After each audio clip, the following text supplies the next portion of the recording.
தூய திருமுழுக்கு யோவான் ஆலயம், கரையான் சாவடியிலிருந்து பிச்சைமணி. தந்தை, மகன், தூய ஆவியாரின் பெயராலே ஆமேன்.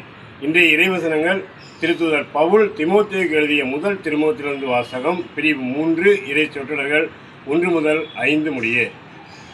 சபையை கண்காணிக்கும் பொறுப்பை நாடுகிற எவரும் மேன்மையானதொரு பணியை விரும்புகின்றனர். இக்கூற்று உண்மையானதே.